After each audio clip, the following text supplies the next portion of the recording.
बंधुओं, प्रश्न आपके कार्यक्रम में जो भी श्रद्धालु प्रत्यक्ष व विश्व के सभी कस्बों से संस्कार समूह यूट्यूब चैनल के माध्यम से आनंद ले रहे हैं, उन सभी का मैं हार्दिक हार्दिक स्वागत व अभिनंदन करता हूं। हम इस कार्यक्रम को प्रारंभ करें उसके पूर्व गुरुदेव के मंगल चरणों में चलते हैं एवं अपने दोनों हाथों को जोड़कर मुनि श्री को त्रिवार नमोस्तु निवेदित कर कार्यक्रम को प्रारंभ करते हैं। हे स्वामी नमोस्तु नमोस्तु नमोस्तु।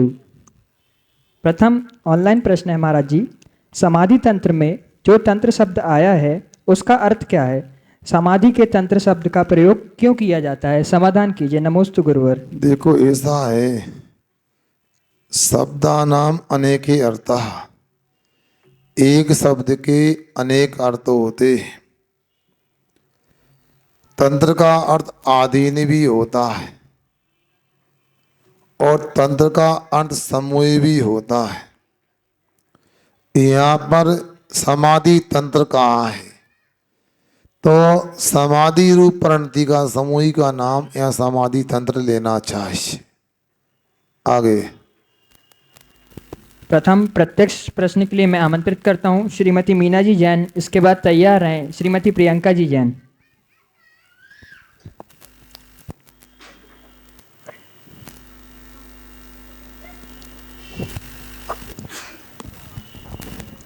नमोस्तु महाराज जी, नमोस्तु महाराज जी। मेरा प्रश्न ये है कि मोक्ष मार्ग किस नय से प्राप्त होता है? देखो, पहले अपने को ये समझना है नय किसे कहते हैं। वस्तु के एक अंश को ग्रहण करने का नाम नय होता है, अथवा किसी अपेक्षा से वस्तु को कहना ये नय होता है। अब आपने पूछा किस नय से मोक्ष मिलता है।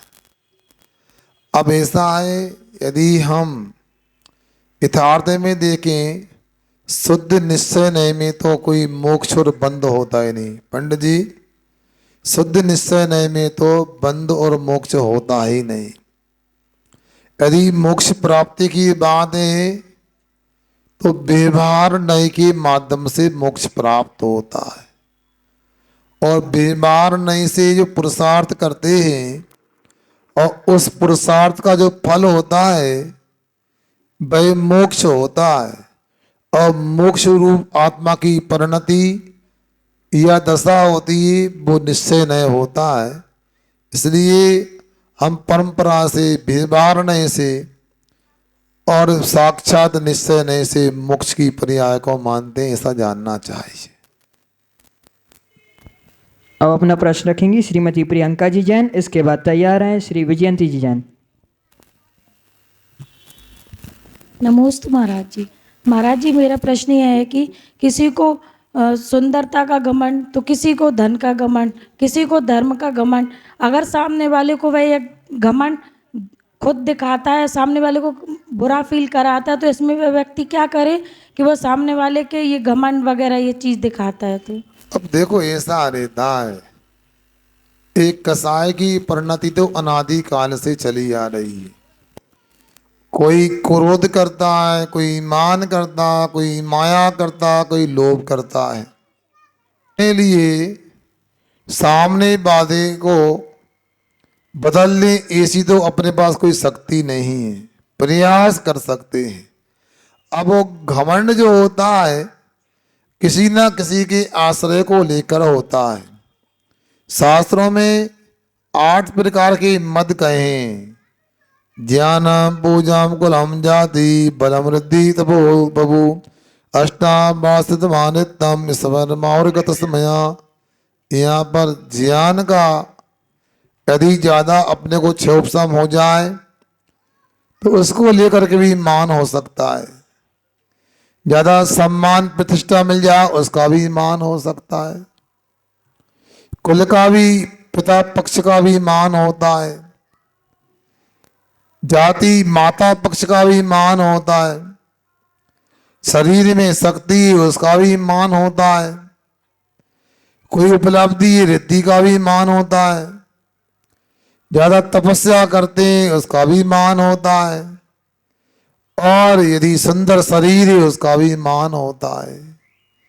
मगर याद रखना चाहिए, ऊंट अपने को कितना भी बड़ा कहे, मगर जब वो पहाड़ के नीचे आता है तो उसे भी लगता है कि मुझसे भी कोई बड़ा है। संसार में तीर्थंकर से बढ़कर न कोई सुंदर होता है, तीर्थंकर से बढ़कर न कोई बलवान होता है, तीर्थंकर से बढ़कर न कोई ज्ञानवान होता है, और तीर्थंकर से बड़ा कोई धर्मात्मा भी नहीं होता है। जब मान का बहाव आए, तीर्थंकर भगवान को याद कर लेना चाहिए, तीर्थंकरों के दर्शन कर लेना चाहिए, तो अपना मान समाप्त तो हो सकता है। अपने मान को हमेशा कम करने का पुरुषार्थ करना चाहिए। अब दूसरा व्यक्ति वो समझे। कभी कभी ऐसा भी होता है, हम कुछ कहते हैं तो लगता स्वाभिमान है, और सामने वाला लगता अभिमान है, मान करता घमंड। हो सकता है जिस बात को अपन को घमंड दिख रहा है वो सहजता में व्यक्त कर रहा है, सामने वाला मान करता है नहीं करता इसको भी हम स्पष्ट जान नहीं सकते, क्योंकि छद्मस्त हैं, अल्पज्ञानी हैं।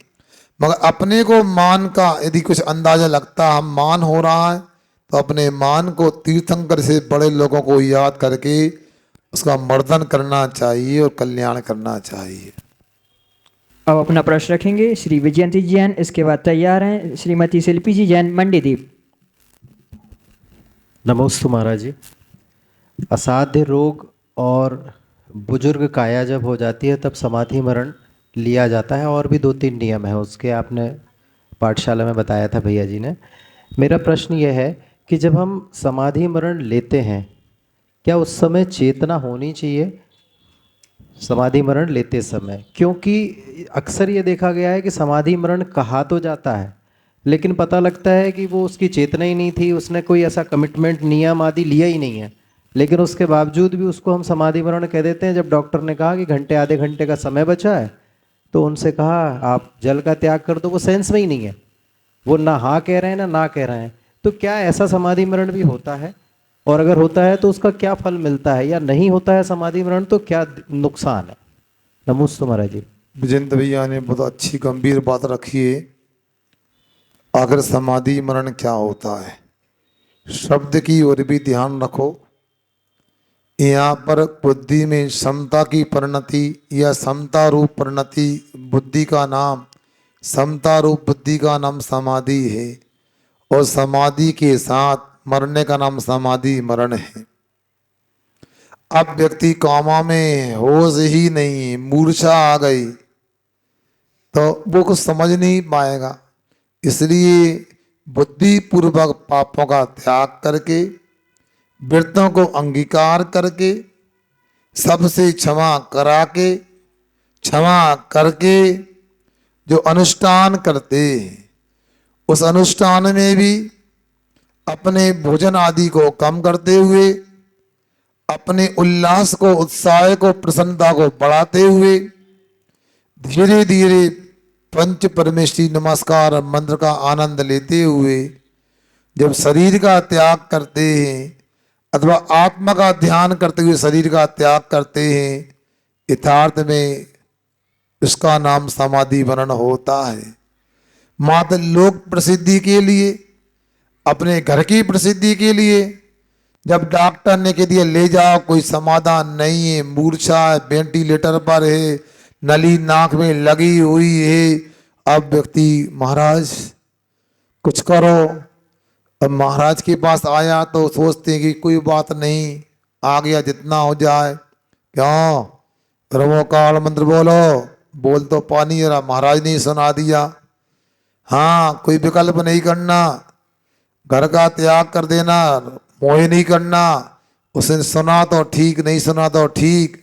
अब प्राण निकल गए, अरे महाराज के सामने समाधि मरण हुआ है, ऐसा कहा जाता है। अब ये तो समझने की बात है।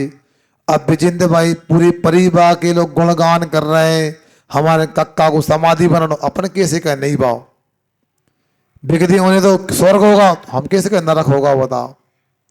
सुपरा भैया ठीक है, तो कभी कभी लोग संतुष्टि करने के लिए ऐसा कर देते हैं, जिसका मेंबर का देहावसान हो गया उसके बारे में ऐसा बोल देते हैं। यथार्थ तो यही है, जैसा रत्नगण शराब का चरा आदि में समाधि बनन का कथन किया गया है, उसी विधि से समाधि बनन करना चाहिए। मैं तो सौभाग्यशाली हूँ, परम पूज्य आचार्य विद्यासागर महाराज की परंपरा में दीक्षित हूँ। वहाँ पर ऐसा नहीं होता। हमारे आचार्य महाराज तो कहते हैं, भाई अंदर की परिणति को संभालना मुख्य, बाहर में दिखाना आवश्यक नहीं है। कई साधक ऐसे हुए, उन्होंने 9 दिन तक की यम संलेखना कर दी, अर्थात 9 दिन पहले अन्न जल का त्याग कर दिया, फिर भी हमको कहा नहीं छुल्लक नहीं बनाना, 10 प्रतिमाएं ठीक है, वो प्रतिमा भी ठीक है। मगर अन्यत्र ऐसा होता, अस्पताल से आए कपड़े भी निकाल दिए, उन्हें होश नहीं, बाल भी निकाल दिए और बाद में कह दिया मुनि बन के समाधि। हमारे आचार्य महाराज का तो कहना यह है, वह बुद्धिपूर्वक पापों का त्याग करके कुछ दिन मुनि की चर्या करे और फिर समाधि मरण हो तो उसको समाधि मरण कहते हैं। अथवा वृत्ति बन करके बुद्धिपूर्वक व्रतों को लेकर के अपने पापों का वह बखान करके, निंदा करा, आलोचना करके यदि समाधि मरण का वह पुरुषार्थ करता है तो उसको ही यथार्थ में लाभ मिलता है। बाकी विस्तार से आपको प्रातःकाल बता ही रहे हैं, आप समझने का प्रयास करना। अब अपना प्रश्न रखेंगी श्रीमती शिल्पी जैन मंडीदीप, इसके बाद तैयार हैं सार्थक जैन इटारसी। नमोस्तु महाराज जी। महाराज जी, मेरा प्रश्न है कि अगर हम किसी के साथ बहुत सहज भाव रखते हैं, परंतु वो सहज भाव को रखते हुए वो हमें मूर्ख समझता है और ये बात हमें पता चल जाती है तो हमें बहुत दुख होता है, तो हमारे परिणाम खराब ना हो, ऐसा क्या करें महाराज श्री? बहुत सुंदर प्रश्न किया आपने।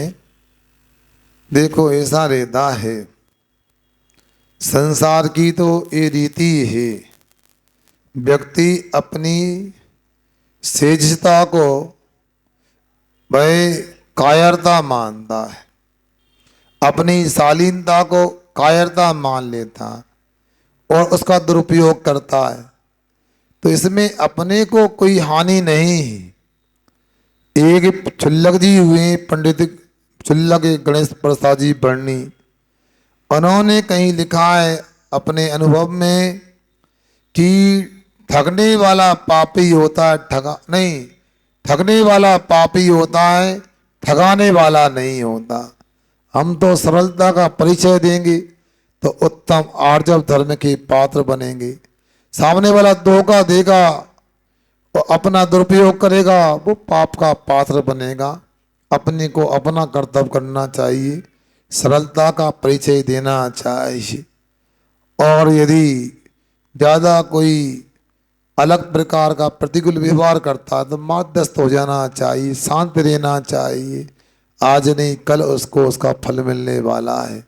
और भावना करो भगवान इसको सद्बुद्धि दें और जी हमारी सरलता को कायरता ना माने, शालीनता को कायरता ना माने।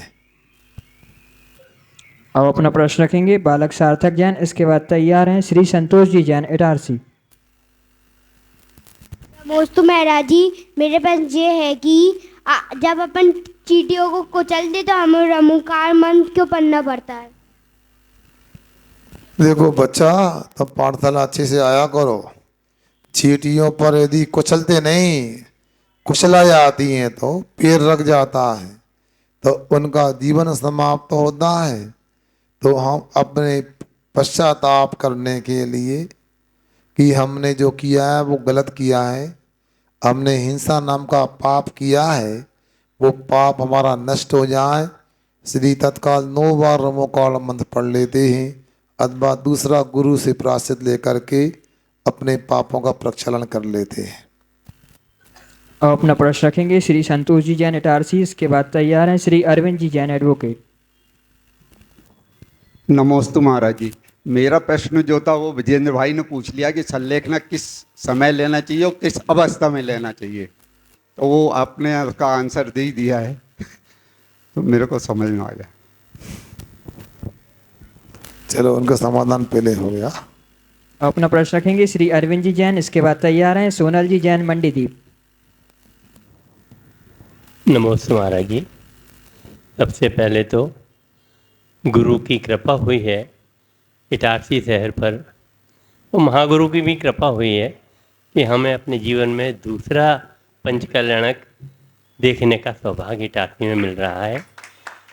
और आपसे और ऐसा आशीर्वाद चाहते हैं कि ये क्रम बना रहे, हम में धर्म के प्रीति, धर्म के प्रति सद्भावना बनी रहे, ये तो आशीर्वाद चाहते हैं। और प्रश्न ये है कि महाराज जी पंचकल्याणक में 3 पात्रों की प्रमुखता रहती है, स्वधर्मिन, कुबेर और महायज्ञ नायक। इनमें प्रमुखता पैसों की होना चाहिए या थोड़ा बहुत आचार विचार भी देखना चाहिए। दूसरी चीज़, जो दान देते हैं वो दान ऐसा तो नहीं होना चाहिए कि ये पीढ़ी बोले और अगली पीढ़ी दान दे, तो इस बारे में भी आप थोड़ा प्रकाश डालने की कृपा करें तो मेहरबानी। नमस्कार। वकील साहब ने 2 प्रश्न रखे हैं, मैं आपसे कहना चाहता हूँ ये तो स्वयं को सोचना है। ये बातें सब जानते हैं, क्या कहें। ये तो पक्का है कि कोई भी कार्यक्रम होता है वो यदि धार्मिक कार्यक्रम है तो पापों की नाश करने के लिए होता है, पापी से परमात्मा बनने के लिए होता है। किंतु लोग समझते नहीं हैं। पात्र कोई भी हो उसके पास सदाचार पहले होना चाहिए। मैं बार बार कहूँ तो लोगों को लगता पता नहीं किस पे निशाना लगा रहे हैं। बात बिल्कुल ठीक है, ये बहुत बुरा लगता है पंचकल्याण के महापात्र बन जाते हैं और उनके पास में जुआ और शराब का त्याग भी नहीं हो पाता है। मगर वकील साहब समस्या इस बात की है, बिल्ली तो दूध पीती है, अब घंटी बांधे कौन गले में, कौन किसको कहे। क्योंकि वैसे भी बहुत सारी विसंगतियां समाज में देखने को मिलती हैं। अपन कुछ कहो वो मंदिर आना बंद क्यों, पहले ही नहीं आना चाहते थे, बहाना मिल गया, आप कल से मंदिर नहीं आओ, उन्हें ऐसा कह दिया। किंतु ये तो पक्का है, ये पात्र बनते हैं, माता पिता के तो अपने नियम होते ही हैं, मगर सोदरा आदि को भी सदाचारी होना चाहिए। कम से कम मांस, मदरा, जुआ, चोरी, शिकार, पैसे प्रस्तिगुण तो नहीं होना चाहिए। और दूसरी बात पैसे की यहाँ कोई बात नहीं है, मगर कार्यक्रम करते हैं तो कुछ व्यवस्थाएं होती हैं। सब चाहते हैं बहुत बड़ा पंडाल लगे, सब चाहते हैं अच्छी आवाज़ माइक से निकले, सब चाहते हैं अच्छा संगीतकार आए, सब चाहते हैं अच्छी भोजनशाला हो। बोल नहीं रहा तुम लोग। अब मगर ये सब कहाँ से होगा। अब यदि नहीं करोगे तो फिर भाई अपनी व्यवस्था सामान्य से करो, कमरे के अंदर करो। मैं तो कहता हूँ 100 रुपये में भी पंचकल्याण हो सकता तो 100 करोड़ में भी नहीं होता। कई बार शिकायत यदि क्षेत्र वाले पैसा मांगते, हमें अच्छे वाले कमरे नहीं देते, मगर भैया अच्छे वाले कमरे तो देना चाहते हैं। आप भी तो एक अच्छा वाला कमरा बनवाओ, आप देना चाहते नहीं, व्यवस्था पूरी चाहते। तो पंचकल्याण में पैसे की कोई बात ही नहीं। यहाँ तो भगवान की प्रतिमा को पाषाण से परमात्मा बनाने के अनुष्ठान का नाम पंचकल्याणक है। अब बात अलग है कि सब बनना चाहते हैं तो आखिर चयन कैसे किया जाए। तो वो लोग फिर राशि आदि के माध्यम से पात्रों का चयन कर लेते हैं, तो समस्या का समाधान भी हो जाता है और दूसरा अर्थव्यवस्था भी हो जाती। मगर अति किसी बात की नहीं होना चाहिए। मैं मानता हूँ कार्यक्रम में पैसा बहुत कुछ होता है, मगर सब कुछ नहीं होता। एक बात। दूसरी, आपने कहा लोग बोली ले लेते हैं एक पीढ़ी बोली लेती है, अगली जमा करती है कोई गारंटी नहीं। तो ये निर्माल साथ के में ले जाने की व्यवस्था है। निर्माल का दोष लगेगा। अपने को तो तत्काल दान करना चाहिए। शायद इटारसी की बात है, किसी व्यक्ति ने कुछ दान बोला था और साल 6 महीना हो गए, उसने ब्याज सहित जमा किया था। किसकी बात है पता नहीं, यही की बात है शायद। क्यों विजय? किसी ने किया तो 1000 के 1500 रुपये 1250 रुपये दिए, क्योंकि मैंने 6 महीने बाद दोया है। क्योंकि निर्माल तो निर्माल है, व्यापार में उपयोग किया है तो उतनी राशि तो अधिक लौटाओ। इसलिए तत्काल दान करना सर्वोत्तम है। यदि नहीं कर सकते तो जल्दी से जल्दी करने का प्रयास करना चाहिए। और दान उतना ही लें, बोली उतनी ही लें जितनी हम दे सके, जमा कर सकें। एक कई जगह देखने में मिल रहा, करोड़ों की बोली बोल देते हैं और बाद में देने के नाम पर मुखर जाते कि दे देंगे, जब अनुकूलता बनेगी तब दे देंगे। ऐसा करने से डबल पाप लगता है। आपको नहीं देने से निर्माल का पाप लगेगा और दूसरा दान करना चाहता था वो दान करने से आपके घर वंचित रह गया। इसलिए कभी भी अपने को दान करना है तो सोच विचार के दान करना चाहिए। अब अपना प्रश्न रखेंगी श्रीमती सोनल जी जैन मंडीदीप। इसके बाद तैयार हैं कुमारी नेहा जैन इटारसी। नमस्ते महाराज जी, मेरा प्रश्न ये है, हम कोई भी व्रत लेते हैं महाराज जी, तो आजकल लोग क्या करते हैं, मतलब सोचते हैं कि हम छूट ले लें कि विशेष परिस्थिति में अगर स्वास्थ्य बिगड़ने पे हमें औषधि के रूप में कुछ लेना पड़ा तो ले लेंगे, तो उसमें अपना व्रत सफल होता है या विफल होता है? तो व्रत के ऊपर निर्भर करता कौन सा व्रत ले रहे। अब मान लो आपने यदि शराब की प्रतिमा रूप व्रत ले लिया तो उसमें छूट नहीं चलेगी कि हम बाजार की दवाई ले सकते हैं, बाहर की भोजन की छूट, ऐसा नहीं। मगर सामान्य से कोई ने नियम लिया कि मैं रात के भोजन का त्याग करता हूँ, मगर मेरी फलाहार का छूट रहेगी यदि भोजन नहीं हो पाएगा। यदि बाहर उपलब्ध नहीं होगा कि मैं 7 बजे तक खाऊंगा, घर में दिन में खाऊंगा, तो ये चल सकता है। मगर कुछ नियम ऐसे होते उनमें छूट नहीं होती, उनको तो जैसा शास्त्र में कहा वैसा ही पालन करना चाहिए। महाराज जी, आपने अभी जो पहला प्रश्न था आपके पिछला वाला, इसमें अगर समय सीमा बांध लें दान देने की तो उसमें निर्माल के दोष नहीं लगता? हाँ बिल्कुल सही कहा आपने। आप पूछ लें कि देखो हम 1 लाख रुपए का दान देते हैं और 3 साल में देंगे 3 किस्तों में, तो कोई बात नहीं। मगर यदि कंडीशन नहीं तो जल्दी लौटाना चाहिए। मतलब व्रत में छूट नहीं ले सकते ना? हाँ नहीं, व्रत कौन सा है? अब प्रतिमा लिए तो छूट नहीं मिलेगी प्रतिमा में। हाँ। मर्यादा का ही भोजन करना है, तो रात में पानी पीना ही नहीं है, बिना मंदिर के आप भोजन कर ही नहीं सकते, तो बात छूट नहीं होगी। अब ऐसा कौन है हम मुनि दीक्षा ले रहे हैं केसलन की छूट? नहीं महाराज जी, श्रावकों के लिए नहीं। अरे मतलब उदाहरण दे रहा हूँ। हाँ। इसलिए अपने तरीके से नियम होते, दोनों प्रकार की बात है। अब अपना प्रश्न रखेंगी कुमारी नेहा जी जैन। इसके बाद तैयार हैं निर्जरा जैन इटारसी। नमोस्तु महाराज जी, सम्यक्त्व की महिमा कितने भाव तक होती है? दोबारा बोलो क्या होगा? सम्यक्त्व की महिमा कितने भाव तक होती है? सम्यक्त की महिमा कितने होता? अरे भाई सम्यक्त दर्शन भी कई प्रकार के होते हैं। उपसम संदर्शन अंतर्मूर्त बढ़ती होता है, चाहे उपसमय दर्शन 66 सागर तक होता है, उसमें कई भाव हो सकते हैं, कोई एकांत से गिनती नहीं है। और छायक दर्शन अनंत काल के लिए होता है, ऐसा निश्चित नहीं है। महिमा का मतलब तो यही है कि सम्यक दृष्टि होता है, वह कभी एक इंद्रिय नहीं होता, विकलेंद्रिय नहीं होता, विकलांग नहीं होता, दरिद्री नहीं होता, नीच कुल में उत्पन्न नहीं होता है। इसके बाद में वह नरक नहीं जाता है, वह त्रिंच नहीं होता है, ऐसा जानना चाहिए। हाँ, विश्वास, यश और कीर्ति को जीवन में कैसे बनाए रखें? विश्वास, यश और कीर्ति, देखो ऐसा है, हम जो कहते हैं उसको हमेशा करना चाहिए। हमारी कथनी और करनी में यदि अंतर नहीं होगा तो दुनिया का विश्वास हम पर हो सकता है।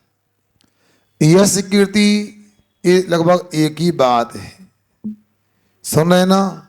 तो ये तो पूर्व के पुण्य के उदय से होती है और वर्तमान के अच्छे काम करने से होती है। अब पूर्व का कर्म का उदय जो है वो हम वर्तमान में अपने हाथ में नहीं है, पर अपने को हमेशा निस्वार्थ भाव से अच्छे काम करते जाना चाहिए, हमें यश कीर्ति की प्राप्ति होती जाए। नमोस्तु महाराज। अब अपना प्रश्न रखेंगी निर्जरा जैन, इसके बाद तैयार हैं व्योम जैन। समय का ध्यान रखना। महाराज जी मेरा प्रश्न ये है, आहार के पहले आपकी पूजा करते हैं, क्षुल्लक जी की क्यों नहीं करते? पापा ने पूछा कि मम्मी ने पूछा है प्रश्न? कौन ने पूछा है? चलो अच्छा, बिटिया ने पूछा क्या पूछना है, तो पापा ने बताया अच्छी बात है, दोनों की गठबंधन से प्रश्न हो गया। हाँ देखो ऐसा रहता है, पूजन पंच परमेष्टि की। ए बच्चों, परमेष्टि कितने होते हैं? 5। कौन कौन से? अच्छे बैठो, अंश नीचे बैठो, बूढ़े हो गए। आओ 5 ही बैठे हैं। आओ तो अरंत सिद्ध साध और आचार्य उपाध्याय सर्वसाधु होते हैं। तो 5 परमेष्टि की पूजन होती है। एलग जी छुल्लक जी परमेष्टि नहीं होते, इसलिए उनकी पूजन नहीं होती है। चलो आगे। अब अपना प्रश्न रखेंगे व्योम जैन और अबीर जैन। आ जाओ।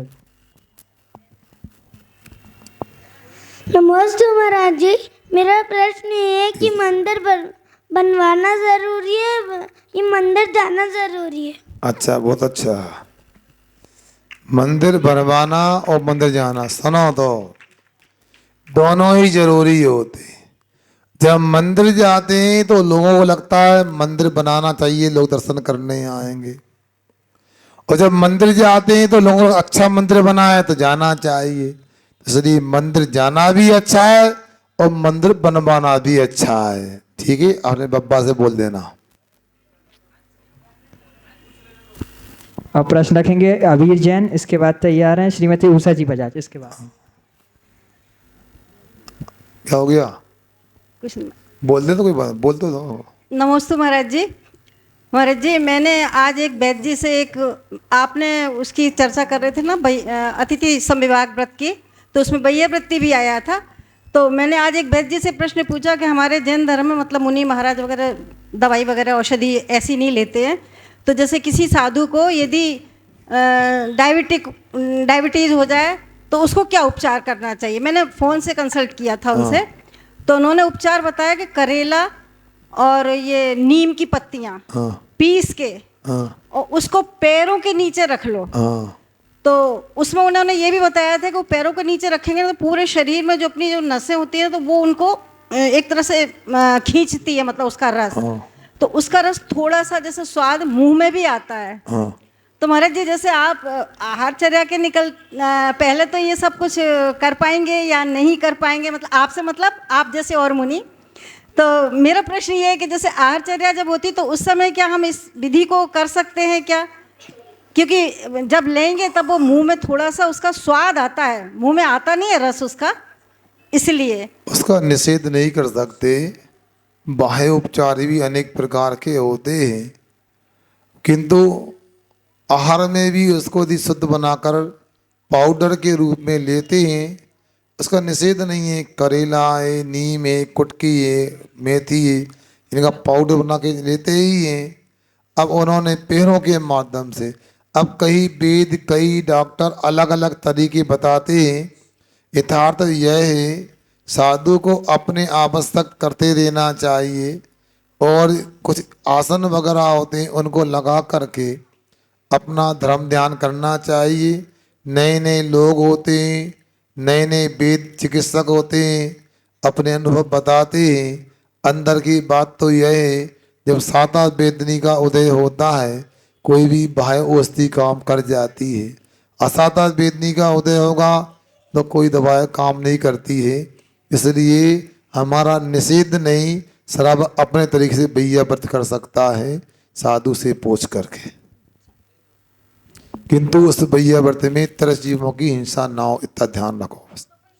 हाँ, अब अपना प्रश्न रखेंगे अबीर। इसके अंतिम प्रश्न के लिए तैयार हैं अंश जैन इटारसी। नमोस्तु महाराज जी, मेरा प्रश्न ये है कि देव पूजा और गुरु उपासना में क्या अंतर होता है?